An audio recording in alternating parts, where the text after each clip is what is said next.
Góðan daginn, góðir bæjarfulltrúar, bæjarstjóri og forstöðumaður stjórnsýslu og upplýsingamála sem hér eru í fundarsal Austurbrúar í Fræðslumál á Reyðarfirði. Ég býð ykkur velkomin til 347. fundar bæjarstjórnar Fjarðabyggðar og segi hann settan. Fundurinn er tekin upp og streymt í beinni útsendingu á heimasíðu Fjarðabyggðar. Hér á dagskrá í dag eru fundargerðir bæjarráðs númer 781 og númer 782 og þær verða bornar saman upp til samþykktar ef enginn veiti því andmælum. Síðan erum við með íþrótta- og tómstundanefndar fundargerðina númer 112, hafnarstjórn númer 290 og umhverfis- og skipulagsnefnd númer 16. Einnig erum við með 7 mál undir liðnum almenn mál en það eru samvinna Fjarðabyggðar og Hornafjarðar barnaverndarþjónustu. Síðan er samþykkt stjórn og fundarskjöp bæjarstjórnar breytingar 2022 og 2023 en það þarf hins vegar að vísa þeim lið 7 aftur til bæjarráðs til frekari vinnslu. Liður 8 aðalskipulag breytingar og skilmálum vegna skógrækt, fjárhagsáætlun 2022, viðauki 5, húsnæðisáætlun Fjarðabyggðar 2023, erindisbréf ungmennaráð og deiluskipulag Dalur athafnasvæði. En þá göngum við til dagskrá og fyrst á dagskrá eru fundargerðir bæjarráðs númer 781 og 782 og orðið er laust þær fundargerðir. Og Stefán Þór Eysteinsson, formaður bæjarráðs, hefur beðið orðið, gjörðu svo vel.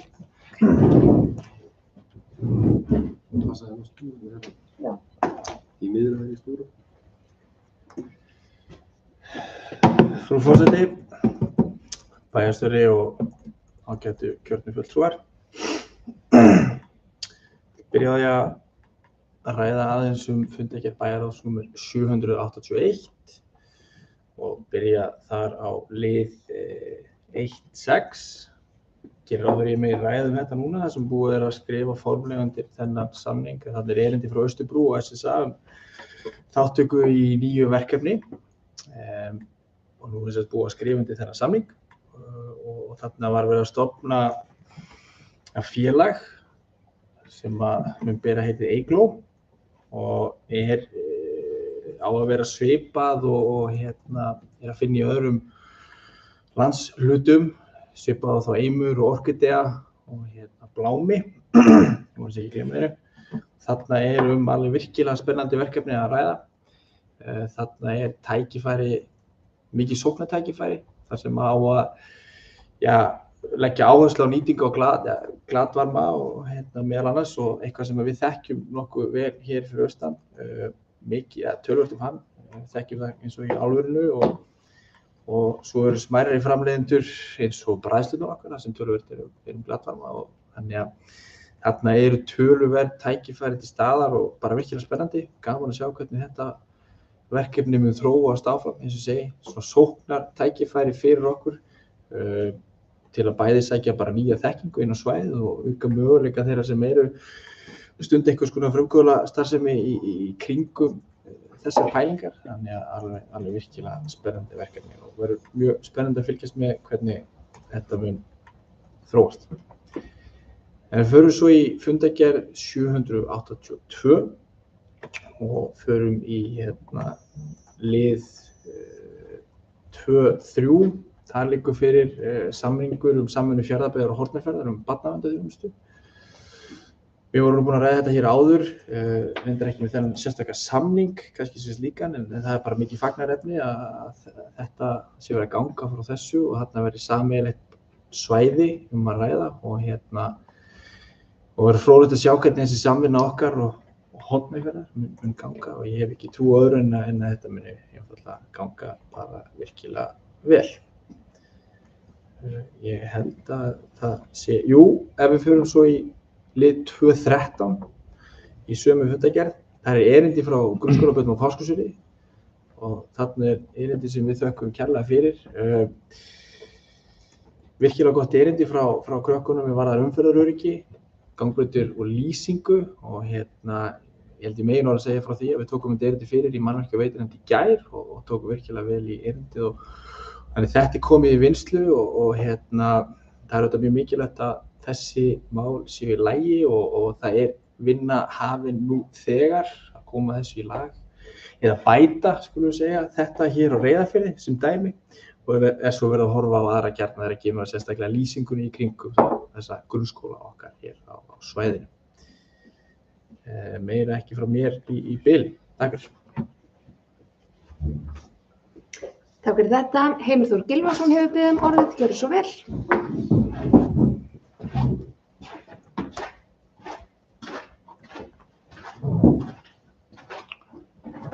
Forseti, fundarmenn.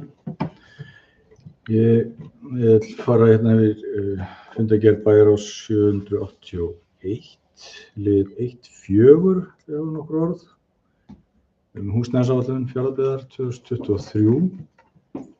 Ég randi aðeins yfir gögnin sem fylgja þessari erindi og þau eru nú kannski svolítið úreld miðað við þann framgang sem hefur orðið núna síðasta árið í byggingum og áætlunum byggingar.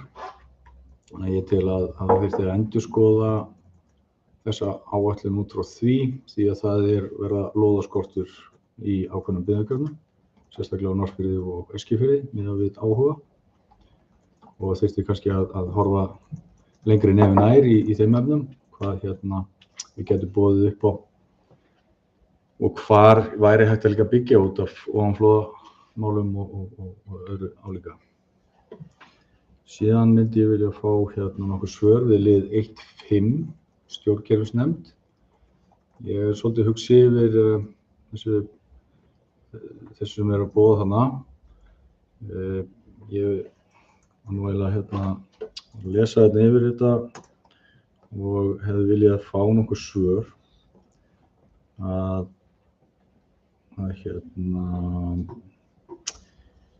þessar skipulagsbreytingar sem eru boðaðar af stjórnskipulagsnefndinni, hver endatilgangurinn og hvaða hagræði má búast við að þessu.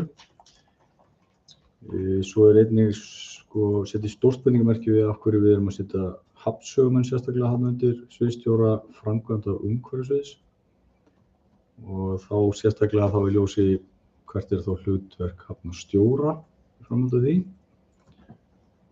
Og ég held að það sé svolítið þegar maður les síðan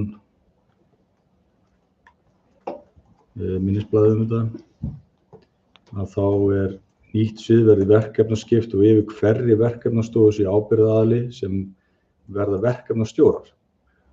Og hér eru restin upp nokkrir verkefnastjórar, það skipulags- og umhverfisfulltrúi, forstöðumaður Veitna, verkefnastjóri viðhalds fasteigna, bæjarverkstjóri, yfir hafnsögumenn og garðyrkjustjóri. Þetta á að falla undir hennan sviðsstjóra.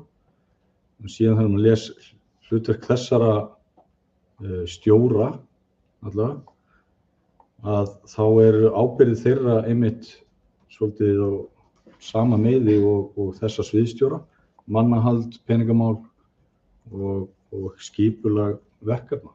Þannig að ég sé ekki alveg hver endanlega hlutverk þessa sviðsstjóra verður, annað en að halda utan þessa menn. Og mér finnst að vita nákvæmlega hver þá hagræðið og sérstaklega þá líka varðandi hafnsögumenn. Takk fyrir. Takk fyrir þetta. Kristinn Þór Jónasson hefur beðið orðið, gjörðu svo vel.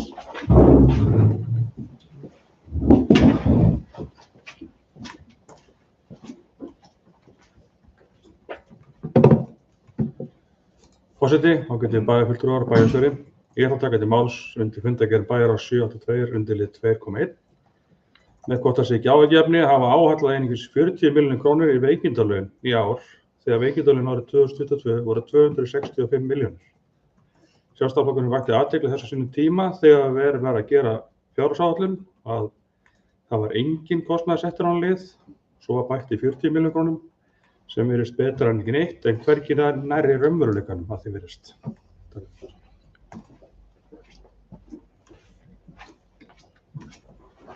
Takk fyrir þetta.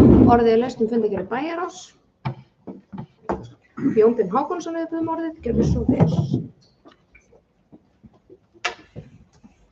Já, forseti og góðir bæjarfulltrúar, aðeins að koma inn á og svara kannski því sem hér var spurt að. Kannski fyrst í stjórnkerfisnefndinni að þeirri breytingu sem stjórnkerfisnefnd, bæjarráð tekur því að við bæjarráð tekum hlutverk stjórnkerfisnefndar með sérstaklega samþykkt og og síðan stjórnkerfisnefnd lokað með sérstaklega samþykkt bæjarráðs. En við höfum verið með stjórnkerfis og opnum á því við höfum verið að skoða ábyrgðarsvið ýmissa starfa og þessi breyting núna liður í þeirri og var ánægilegt að sjá alla stjórnkerfisnefnd samþykkja þessa tillögur sem hafa verið til umræðu. Kannski aðeins til þess að svona fara yfir tillöguna fyrst þarf ég að taka fram að því miður ekki rétt skjal að einu leyti inn í fundargáttinni. Sem sagt við erum ekki að breyta neinu í undirkerfi undir sviðsstjóra, við erum að sameina og í dag stjórnun á höfninni eða verkstjórnun á hvorri vakt í höndum skipstjóra, hún þar áfram. Það óvart ritaðist inn yfir hafsjómenn eiga að vera skipstjórar. Það óbreytt frá hérna og það var búið að láta vita því að það hefði lent óvart vitlaust starfsheitin. Þeir í dag núna stjórnendur úr hvorri vakt sem gengur og stýra því. Þannig að það óbreytt undir. Á árið 2016 gerum við það breytingar að við sameinuðum þá starfsemi áhaldahúsa eða áhaldahúsa og hafnar í þjónustu Miðstöð Fjarðabyggðar. Og það var gert með það fyrir augum að svona auka, ekki segja, það var á þessum tíma verið að, og sérstaklega náttúrulega hafnarmenn að fá starfsmenn áhaldahús til þess að koma inn í svona stærri verkefni þar. En markmið þeirra breytinga var að svona auka flæði á milli, það þetta bara eftir hvað verið að gera, en það væri þá möguleiki að flæði á milli. Og við það fór stjórnun sem sagt mannafla hafnarsjóðs sem áður hafi verið undir þáverandi sem þá var hafnarstjóri yfir til framkvæmdasviðs. Þannig að það hefur verið það síðan árið 2016. Stýring á mannaflanum undir þá framkvæmdasvið og undir sviðsstjóra framkvæmdasviðs. Núna eins og með þekkja hafa orðið breytingar undir mannahaldi hjá okkur. Á síðastliðnu sumri lét sviðsstjóri umhverfissviðs að störfum hjá okkur og hvarf til annarra starfa. Og við þá breytingu var tekin ákvörðun inn í bæjarráði að mér ekki ráðið í það starfsviðsstjóra strax. Heldur hefur bæjarstjóri að ég styrveldi gegnt þeirri sviðsstjórastöðu einnig.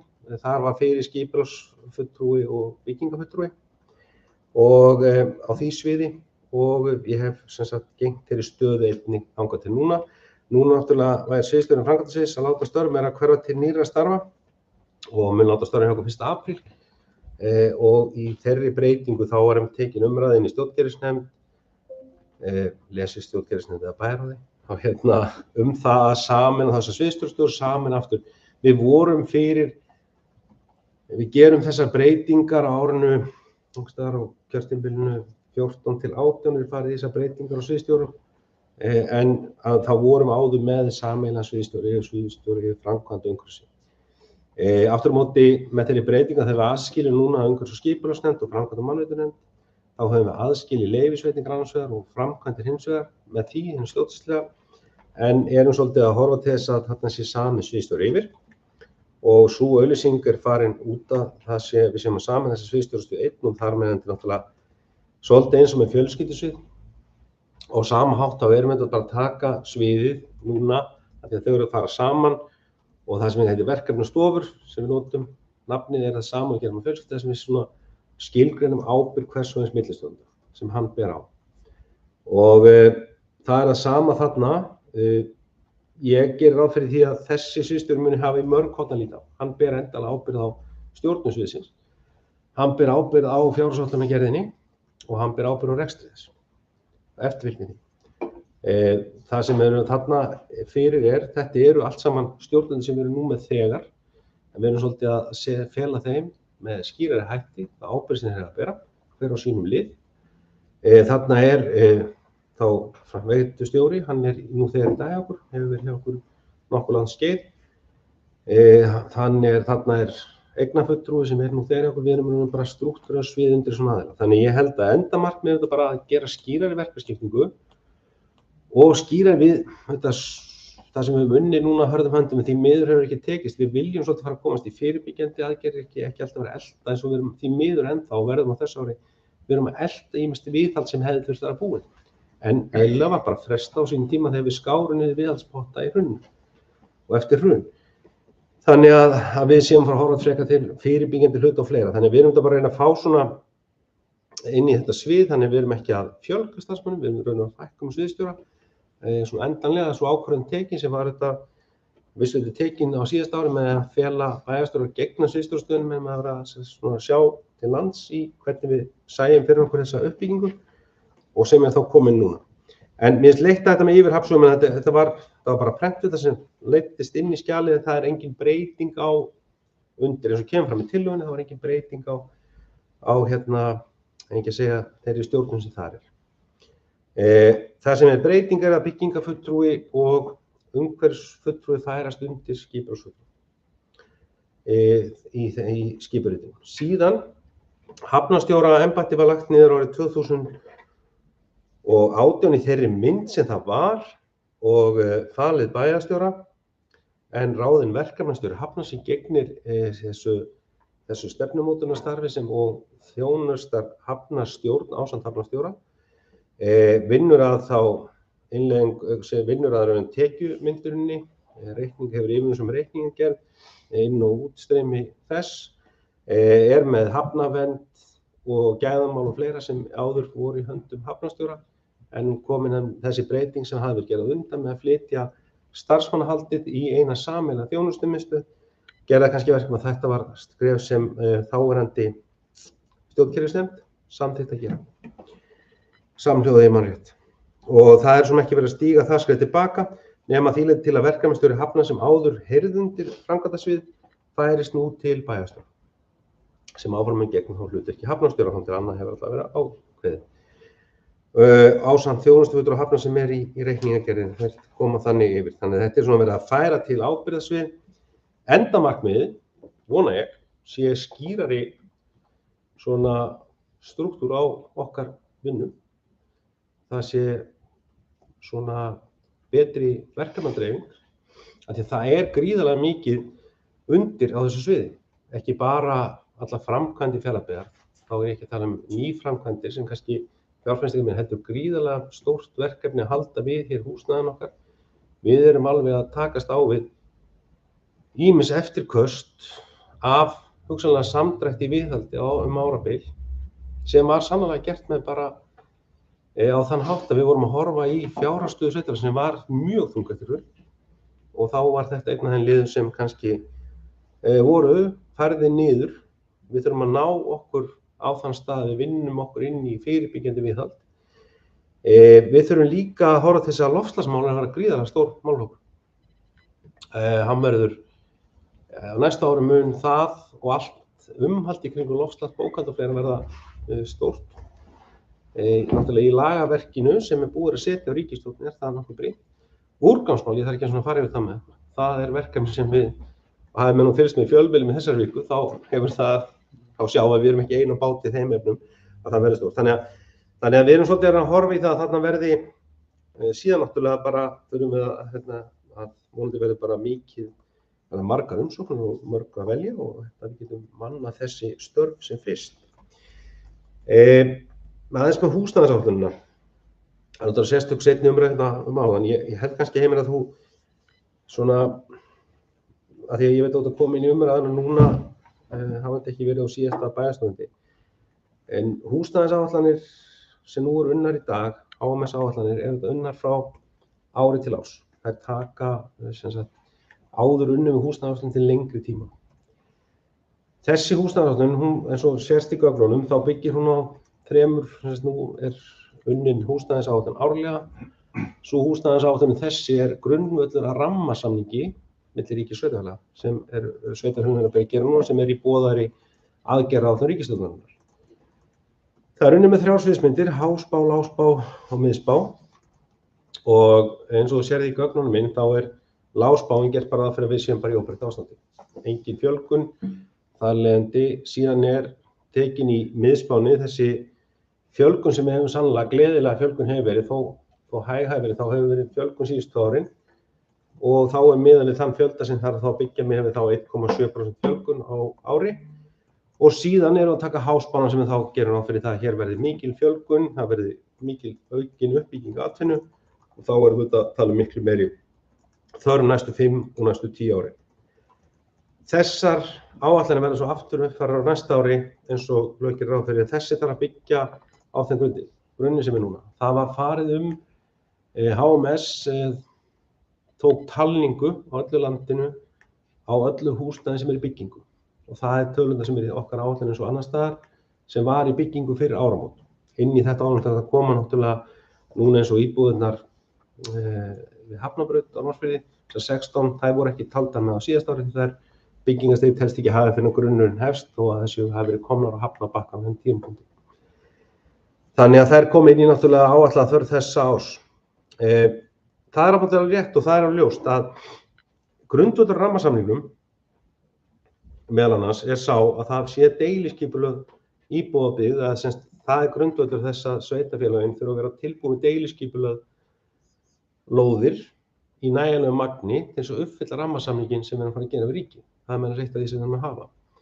Þar aftur á móti erum við mjög misjafnlega stödd í deiliskipulögðum hverfum og það þekkjum við.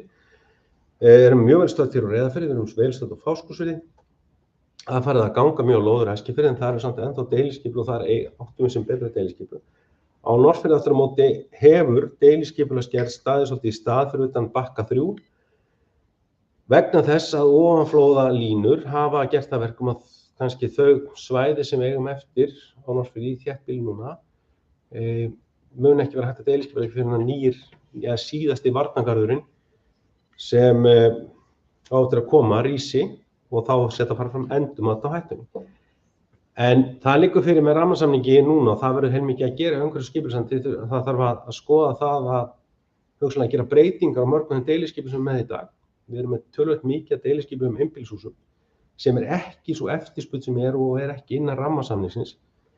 Heldur frekar rað- og parhús og fjölbýlishús sem þá orðin húsnæði á viðráðanlegu verði. Svo kölluðu samkvæmt skilgreiningu ríkisins, þetta orðalag sem notað það. Þannig að við þurfum að gera það. Við þurfum líka bara að horfa á ný deiliskipulög. Það sem við gerðum á Norðfirði í millitíðinni var það, eins og þú þekkir, að það að teikna upp þær lausar lóðir sem við höfum og getum búið til inn á milli í þeirri byggð sem nú þegar fyrir hendi. Það þetta nokkuð ennþá laust, en það ljóst að við þurfum að fara deiliskipulög í Norðfirði. Það verður alveg snúið í þeirri stöðu sem við erum annars vegar með ofanflóðahættuna og hins vegar svo bara við erum að verða svolítið lens í þéttbýlinu á svæðum sem við getum deiliskipulög. Þannig að það þarf að horfa þar, það er verkefni þessa, sem þarf að horfa til hvar við deiliskipulögjum og þá jafnvel á hvaða landi og svo framvegis. En til þess að við uppfyllum þennan rammasamning, þá verður þetta heilmikið verkefni í einhverju skipulagsstöðu þessu ári að fara í. Síðan er það að byrja að vinna núna skipulag eins og þið þekkið að það var svona forvinna að skipulag á Breiðdalsvík. Það náttúrulega var ekki til deiliskipulögð byggð. En aðalskipulag sem það utanum og rammar inn það sem þetta gerir það verkum með aðalskipulag, þú getur útluta lóðum og stofna lóðir að þú ert að grenndarkenna byggingaframkvæmdar því það eru ekki deiliskipulag. Og svo þarf að horfa til stöðaferðar. Einnig með deiliskipulag, hafa deiliskipulag þannig að þetta öll okkar hverfi svari þeirri þörf að geta uppfyllt þetta. En þannig ég held að húsnæðisáætlun slík núna að því hún er árlega unnin á grundvelli þeirra gagna sem og nú þessi áætlun hefur það umfram þetta format húsnæðismannvirkjastofnunar sem núna í þriðja skipti sem við vinnum á þrengunni. Hann gefur lifandi mynd af því sem í gangi. Fyrri húsnæðisáætlanir sem voru unnar á grundvelli bara til lengri tíma og grundvelli kannski ekki staðbundinna gagna voru svolítið það voru kannski ekki líklega til að endurspegla raunveruleikann hverju sinni. Þarna ertu komið með þörfina hverju sinni uppi sem og það sem verið að byggja og útluta. Hvað varðar veikindalaun? Jú, það Sjálfstæðisflokkurinn komið þess til og ég svona minna samt á að í tengslum við síðustu fjárhagsáætlun þá var tekin til mjög langs tíma höfum við verið með fjárhagsbið veikindapott.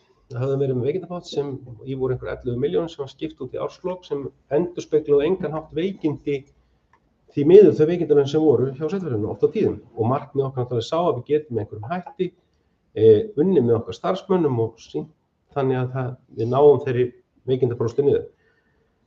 Síðasta ár náttúrulega hefur eins og við þekkjum hefur verið afar þungt ekkert bara hér eftir allstað við þetta fórum í gegnum seinni hlutann af COVID í byrjun ársins og það er þetta mjög hátt veikindahlutfall núna á því ári en við getum það sem við þetta svo ákvörðun sem tekjum var og þess vegna erum að taka hér fyrir viðauka eftir var það í tengslum við Uppsetningu, svona við höfum verið að innleiða inn hjá okkar stjórnendum og vinna með það, hvernig við vinnum með sýnin og veikindalaunin og hvernig við reynum að koma móts við og aðstoða okkar starfsmenn ef einhver kostur að þá var tekin líka svo ákvörðun að hætta með þennan veikindapott og síðast ári heldur taka veikindalaunin til sérstakar umfjöllunar 2 á ári og leið greina þau og ræða á grundvelli bæjarins meðal hans, leggja þau svo fyrir í viðauka og leið skoða rekstur því það er mjög misjafnt eftir stofnunum hvernig það getur brugðist í veikindalaunin.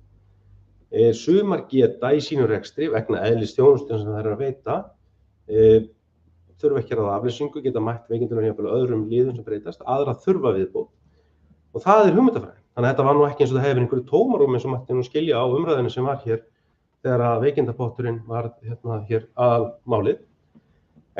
Og það er það sem við erum að horfa til þessa árs, liðins árs, þetta var hugmyndafræðin á bakvið það og við sjáum það í báðum tilfellum að með þær viðbætur sem við setjum inn fyrir fyrstu 6 og seinni 6 að þar erum við þetta bara að bæta hluta þessum kostnaði vegna þess að aðrar stofnanir gátu það rúmaðist inn þess fjárhæð sem búið er að tilkynna. Hvort að 40 milljónir? Nei, ég veit það ekki. Við getum sett inn, það eru ýmsar aðferðir notað til þess að skilgreina veikindalaunin. Sumir setja álag ofan á áætlaða launaprósentu og segja innan þessa 3% ofan á, þar mætum við veikindalaunum. Eða með potti 40 milljónir, nei, við getum sett 253 milljónir sem dæmi. Það eru veikindalaunin á skammtíma og langtíma veikinda og veikindabata. Ég held að gefi ekki neina raunsanna mynda sem við erum að undirbúa. Við fyrst og síðast núna er að átta okkur á hvernig svona hlutirnir að þróast. Við sjáum mikil skammtíma veikindi síðast ári. Það er eðlilegt í því árferði sem við vorum í með COVID og eftirköst COVID og svo sem eins og heilbrigðiskerfið var búin að spá að þetta öll þessi einangrun okkar var veiki ónæmiskerfi okkar fyrir öðrum pestum annars líkt. Það nú er það spurning, þetta árununa með þessum sama hætti? Við viljum auðvitað eins og ég segi, fyrst og síðast ná að styðja okkar starfsmenn í þeim efnum að eðlilegur hluti veikinda verður alltaf til í langtímaveikindum sem eru óumflýjanleg því miður en sum veikindin hugsanlega getum við á einhvern hátt komið á móts við fólk og gert hluti þannig úr garði að það sé þá ef það eru einhverjar aðstæður á vinnustaðnum okkar sem gera verkum og veikindi sé óeðlilega mikið. Þannig að mér finnst það vera stóra verkefni okkar en ég er alveg sammála því ég held að sé svona með ákveðnum hætti erfitt að meta það hvort með vilja bústa út launakostnað sveitarfélagsins fyrirfram eða hvort með að takast á við að það er líka með þessu ákveðin hvati að skoða rekstur hverja stofnunar leið og forstöðumenn gerir það og sjá get ég mætt veikindalögunum mínum innan þess ramma sem er úthlutað eða þarf ég að sækja til bæjarins auki fjármagn sem ég get ekki skilað þjónustu án þess að ráða aflýsingum. Þetta er allt saman bara kostur og gallar sem við þurfum að vega þetta. En mér finnst fyrst og síðast mikilvægt að fá umræður þetta, skoðun þetta, auka ábyrgð forstöðumannanna okkar á því og við nálgumst að hverju sinni heldur að sé einhver pottur undir hverju sinni sem ég held að muni kannski aldrei á einhvern hátt geta endurspeglað þörfina sem er. En á því getum við haft mismunandi skoðun. Ég held ég að svara því sem ég beint. Takk fyrir. Takk fyrir þetta. Orðið er lausn fundargerð bæjarráðs. Já, Kristinn Þór Jónasson hefur beðið orðið. Gjörðu svo vel.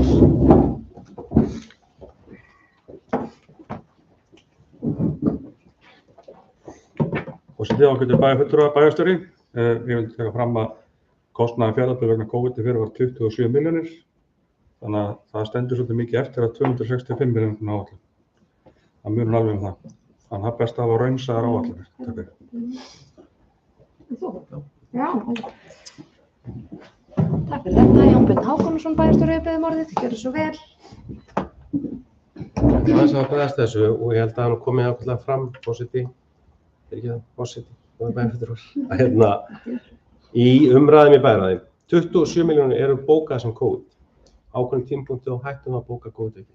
COVID er ennþá ástæða veikinda hjá okkur og bara í samfélaginu þetta er miklu minna magni miklu minna því greint við hættum að bóka COVID þegar þeim þegar höftum var aflétt. Þannig að við gerum okkur ekki grein fyrir hvort það sé áfram. Ég gerir ráð fyrir það spil inn í, en það er alveg rétt. Síðan gríðarlega mikil önnur veikindi, skammtímaveikindi, sem svona samþætt, sem eins og það heilbrigðisþjónustan ræðum, sem samþætt af ýmsum umgangspestum og þeirra.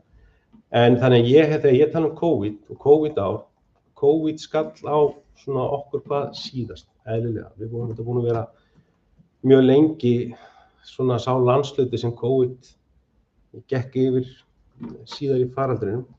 Þannig að framan að bókuðum við hættum að bóka undir þessu kennileiti, en við vitum að það spilaði inn í og svo mjög annan þátt, eins og ég sagði það.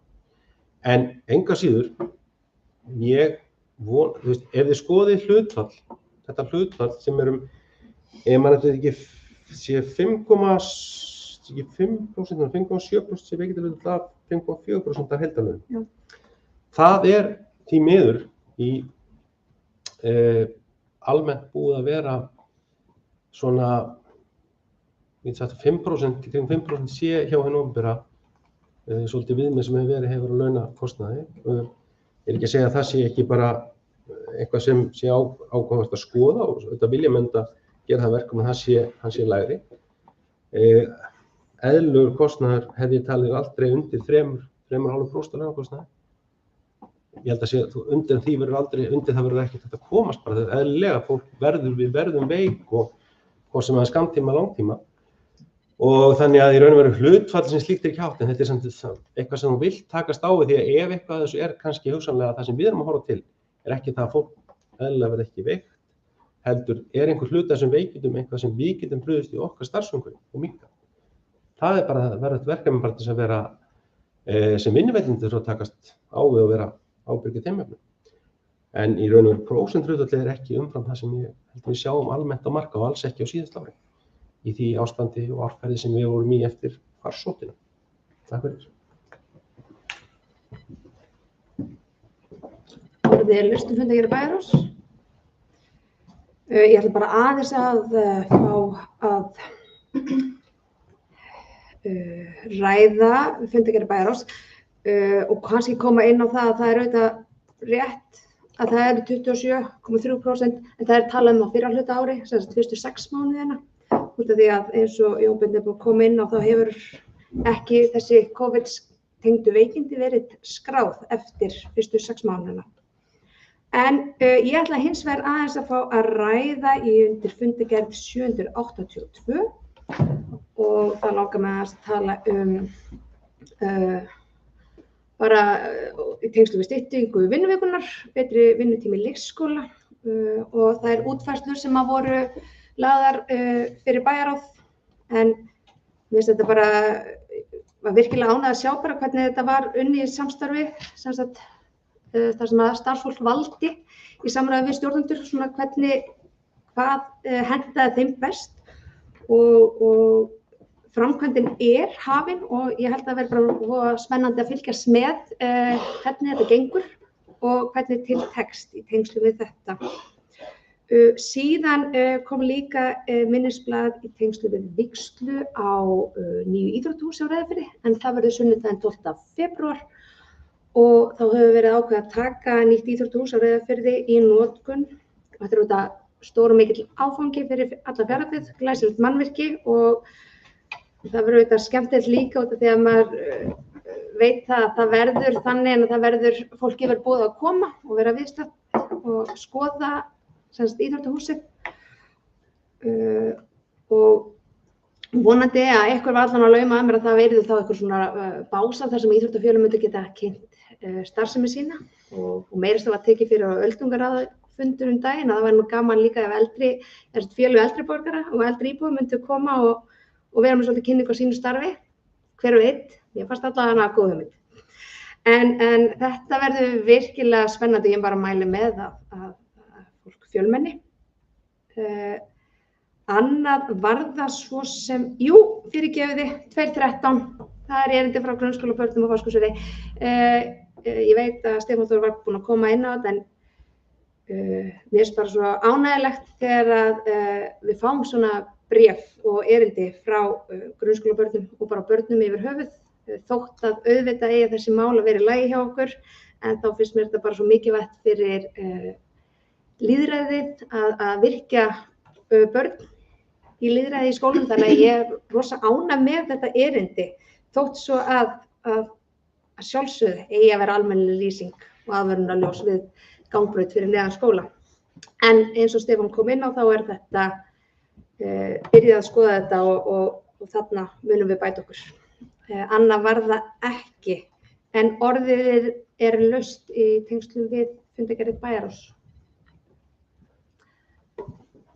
Það hefur enginn beðið orðið og þá ber ég upp fundargerð Bæjarráðs upp til samþykktar og þau sem hana samþykkja vinsamlega skrifa merki. Hún samþykkt með 9 atkvæðum. Næst erum við þá komin í íþrótta- og tómstundanefnd númer 112 og orðið laust fundargerð íþrótta- og tómstundanefndar. Enginn hefur beðið orðið og þá ætla ég að bera upp fundargerð íþrótta- og tómstundanefndar upp til samþykktar og þau sem hana samþykkja vinsamlega skrifa merki. Fundargerðin samþykkt með 9 atkvæðum. Þá erum við komin í fundargerð hafnarstjórnar númer 290 og orðið laust fundargerð hafnarstjórnar. Enginn hefur beðið orðið og þá ber ég fundargerð hafnarstjórnar til samþykktar og þau sem hana samþykkja vinsamlega skrifa merki og hún samþykkt með 9 atkvæðum. Þá erum við komin í liðið 5 sem umhverfis- og skipulagsnefnd númer 16 og orðið laust fundargerð umhverfis- og skipulagsnefndar og Þuríður Lillý Sigurðardóttir formaður umhverfis- og skipulagsnefndar hefur beðið orðið, gjörðu svo vel.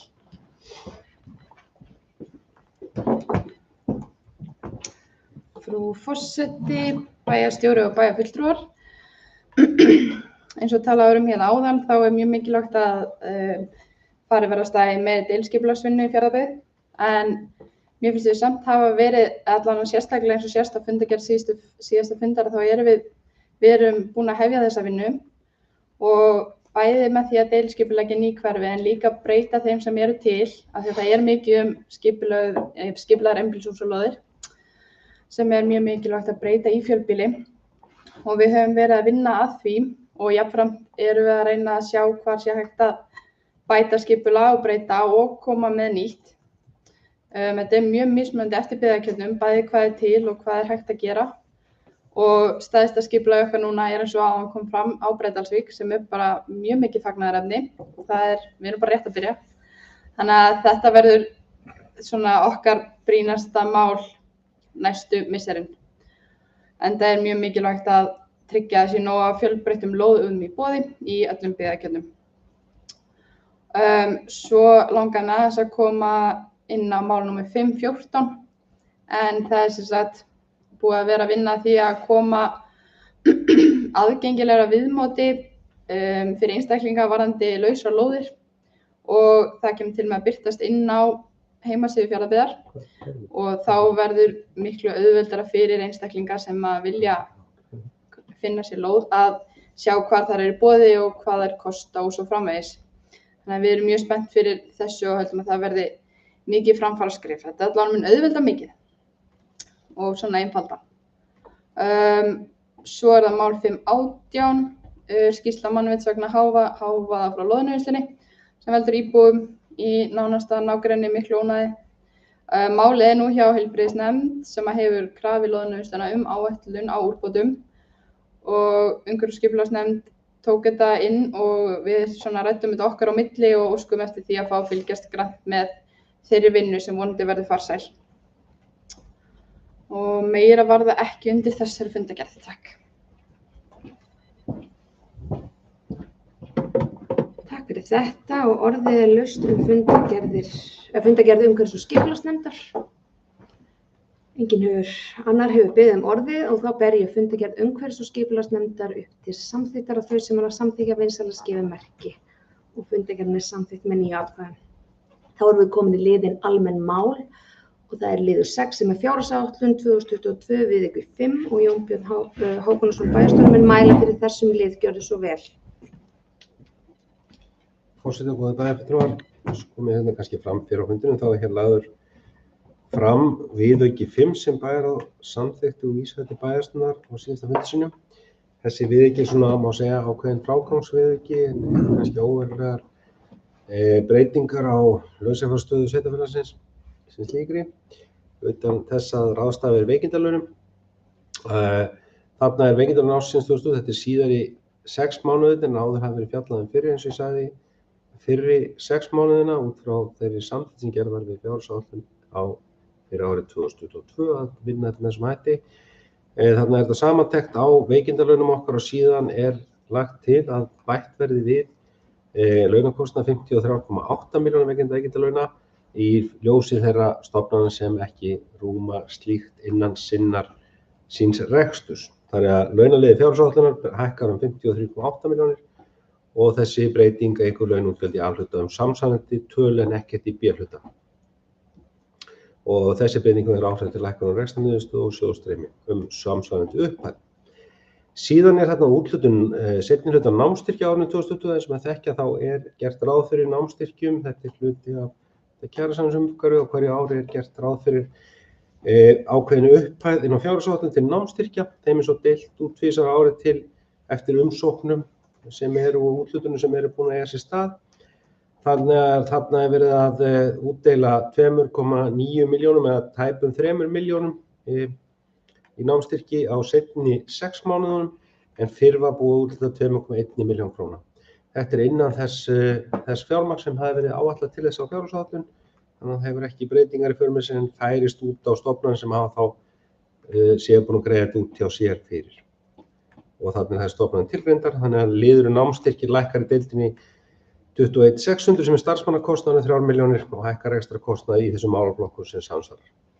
Síðan hjá bæjarráði liður sem heitir óráðstafað eða óviss útgjöld. Á síðasta ári, það í loka viðauka farið yfir samþykkti bæjarráðs og því það tekið þessum lið óviss útgjöld. Hann jafnframt hærri áætlaður á hverju ári heldur en þessu upphæð sem nú en bæjarráð styrkti tók til umfjöllunar 4 verkefni á síðasta ári sem ekki voru á fjárhagsáætlun og veitti til þeirra styrkjum að samanlagt 2.385.000 sem voru þá, svo hér kemur fram, 50.000 á Lægjónshreyfingu og Rauða Fjöðrina, 500.000 sem fóru til ferðafélags ferðamanna vegna uppbyggingu á Skálavarðarhúsi í Vöðlavík, 100.000 sem fóru til Regnbogahátíðar hinsegins Austurlands sem var á grundvelli styrkumsóknar og svo fjölþætt heilsuefling fyrir eldri aldurshópa vegna fjölgunar í þeim hópi sem sótti þar 1,7 rétt rúmlega. Þetta gerir 2.385.000 sem þá færðar út á þessa málaflokka sem reikningarnir voru bókaðar út af þessum lið sem var, þannig að liðurinn var nýtt voru á honum 2,4 milljónir sem undir því sem úthlutað hafi verið til.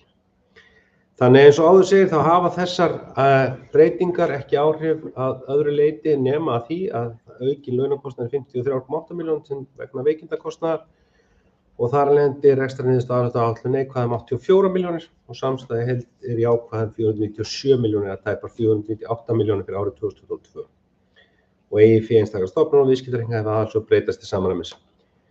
Og áætlað sjóðsstaðan verði þá neikvæð 8,5 milljónir í árslok 2022 miðað við þau stöðu eins og núna. Þannig að þetta viðauki 5 þessu ári og aðalega hefur til breytinga í samvæði veikindalaun en annað útdeiling á liðum sem fyrir á fjárhagsáætlun. Það ekki fleira. Takk fyrir þetta og orðið laust með lið 6. Enginn hefur beðið orðið og þá ber ég fjárhagsáætlun 2022 viðauka 5 upp til samþykktar og þau sem hann samþykkja með sjálfsgefi merki og hann samþykktur með 9 atkvæðum. Þá erum við komin í lið 7 sem samþykkt stjórn og fundarskap bæjarstjórnar, breytingar 2022 og 2023. Hér samþykkt stjórn og fundarskap bæjarstjórnar, komið til seinni umræðu bæjarstjórnar, en eins og ég talaði í upphafi fundar þá þarf að vísa samþykktinni aftur til bæjarráðs þar sem ábendingar bárust frá ráðuneytinu og ráðuneyti var að skila af sér þessum ábendingum núna, bara í dag, þannig að það hefur ekki náðst að yfirfæra þessar ábendingar. Þannig að þessum ætla ég að fá að bera upp að vísa samþykkt stjórn og fundarskap bæjarstjóra aftur til bæjarráðs til frekari vinnslu. Og þau sem það samþykkja vinsælasgefi merki og það samþykkt með 9 atkvæðum. Þá erum við komin í lið 8 sem húsnæðisáætlun Fjarðabyggðar 2023 og Jón Björn Hákonarson mun mæla fyrir þessum lið í annað sinn. Já, forseti, góðir bæjarfulltrúar. Hér náttúrulega eins og forseti kom inn á síðari umræða húsnæðisáætlun Fjarðabyggðar og milli umræðuna hafa ekki verið gerðar breytingar á þessari áætlun sem unnin var nú í lok eða áramótum 2023 og var unnin á grundvelli hóps annars vegar hjá bæjarráði, með bæjarráði og fjármálastjóra og skipulagsfulltrúa. Eins og kom fram áðan í umræðum hér þarlendum, þá þetta verið að styðjast við þessa mannfjöldaspár eða þessa háspá, lágspá og miðspá, unni með þá þróun sem átt sér stað að við séum okkur að fjölga 1,7% ári með árið 2021-2022 og þá verði þær forsendur sem hér eru gefnar upp á mannfjöldaspáin þá sé í miðspáni 425 með 8,1% upp á næstu 5 árum sem kalla þá á áætla íbúðaþörf upp á 211 eða 10,1%. En að öðru leyti eins og áður kom fram og það rétt sem kom fram hér í máli Heimi bæjarfulltrúa Heimi þá þetta unnið árlega og hún kallar á ýmiss konar vinnu nefnda á þessu ári til þess að við stöndum undir þeirri mannfjöldaspá sem við áætlum okkur og þá rammasamningu sem við núna gerum í framhaldi við Húsnæðis- og mannvirkjastofnun og innviðaráðuneytið sem þá bara næsta skref eftir að hún hefur lokið hér umræðu og fengið samþykki. Það var ekki fleira.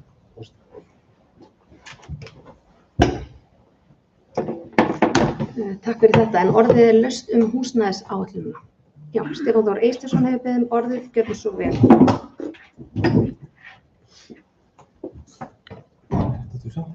Nei, ég tók það. Já, bara aðeins húsnæðisáætlunina og svo gleymist nú enginn, þá var hún sviðsstjóri fjölskyldusviðs líka með okkur og þökkum henni líka fyrir góða vinnu.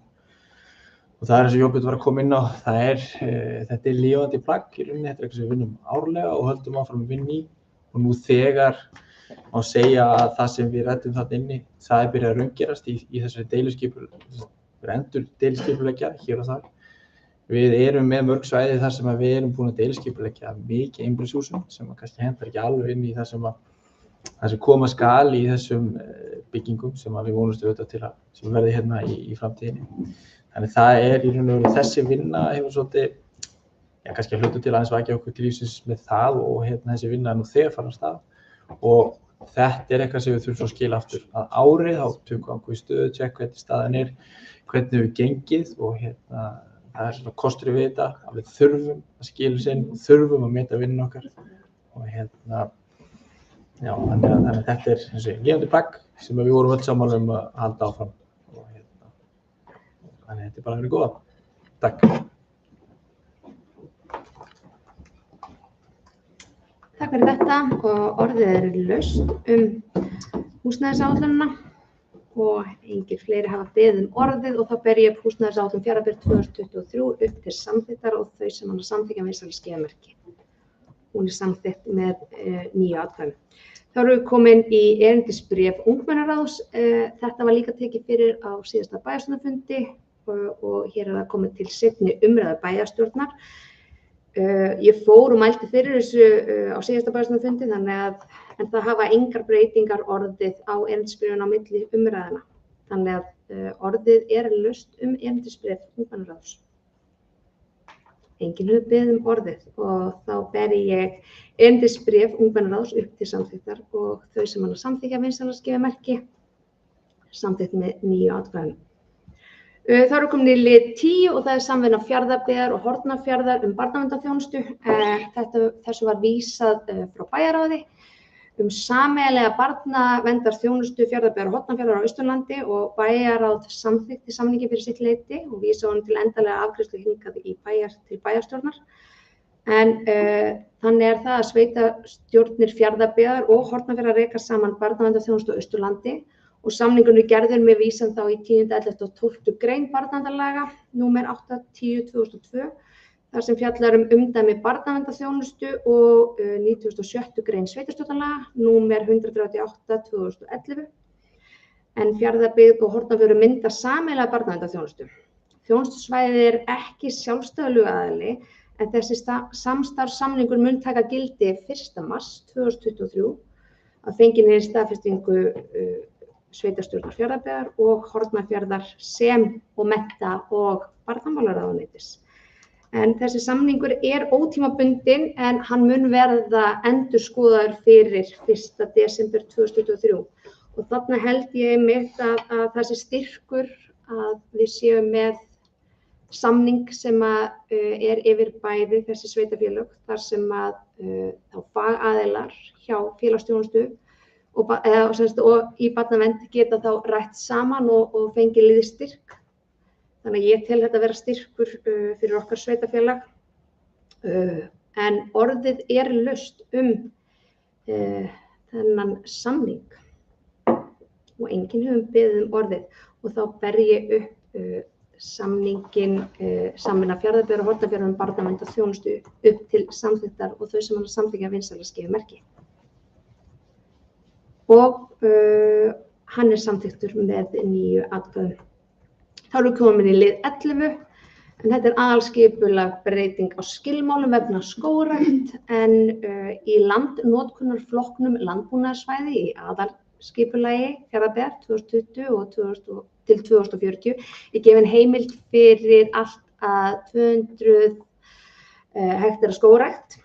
En hér verið að leggja til að gerð verði breyting á leyfilegri stærð skógræktarsvæðis undir landnotkunarflokknum landbúnaðarsvæði og verði heimildin fyrir 50 hektara skógrækt í staðinn.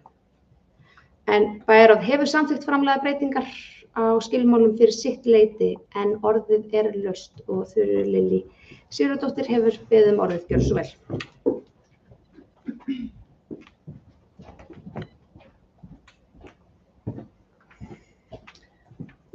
Forseti, bæjarstjóri og bæjarfulltrúar. Mig langaði bara aðeins að koma inn upp og kannski svona skýra af hverju við tókum þessa ákvörðun. Staðan í dag eins og kannski margir vita að landbúnaður hefur dregist mikið saman síðustu ár og áratugi og landbúnaðarland hefur gengið kaupum og sölum til ferðaþjónustu og skógarbænda sem og einstaklinga og yfirleitt endar það ekki í búskap. Síðustu mánuði hefur komið upp sú staða fyrirtæki sem sérhæfa sig í kolefnisjöfnun og sölu á kolefniseiningum hafa keypt upp gott landbúnaðarland fyrir skógrækt en þeir fjármunir sem liggja í málefnum kolefnisjöfnunar miklu hærri en landbúnaður í formi búskapar getur keppt við. Þannig að það því mikilvægt fyrir sveitarfélög að hafa gott landsskipulag og skilgreina þar aðskilin landbúnaðarlönd og skógræktarlönd. Skilmálar Fjarðabyggðar voru á þá leið eins og Hjördís kom inn á og það var leyfilegt að hafa 200 hektara skógrækt á skilgreindu landbúnaðarlandi svo framlega sem það myndi ekki teljast sem gott ræktunarland. Og okkur þótti þetta heldur stórt svæði þar sem við erum líka með sérstaklega skipulögð skógræktarsvæði. Þannig að nefndin samþykkti að breyta skilmálunum eins og kom fram hér áðan og að leyfilegt sé að sækja leyfi alltaf 50 hekturum á landbúnaðarlandi. Og ég held sem mikilvægt að sveitarfélög haldi í það góða landbúnaðarland sem til að tryggja fæðuöryggi þjóðarinnar til framtíðar. Takk.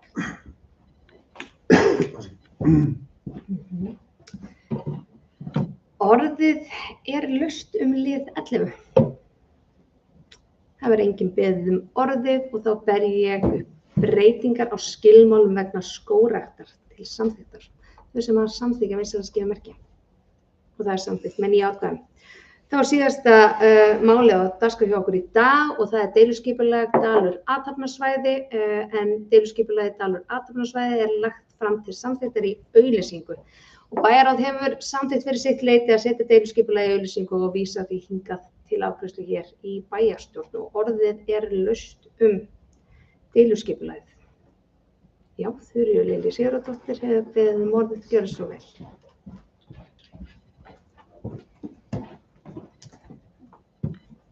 Forseti, bæjarstjóri og bæjarfulltrúar. Það mjög ánægjulegt að deiliskipulagið Dalur athafnasvæði sé loksins tilbúið til auglýsingar. En það kom smá bakslag þar sem kom í ljós að strengur lá í gegnum lóðir sem búið var að skipuleggja og þurfti því að breyta skipulaginu. Samhliða þeirri breytingu við sem tókum út 2 lóðir og samhliða þeirri breytingu var ákveðið að fjölga minni lóðum og svo breyta stærðina á þeim í staðinn fyrir að hafa mjög stórar lóðir. Og það strax búið að sækja allavega eina lóðana, þannig að þetta verður vonandi bara flott athafnasvæði til framtíðar. Takk.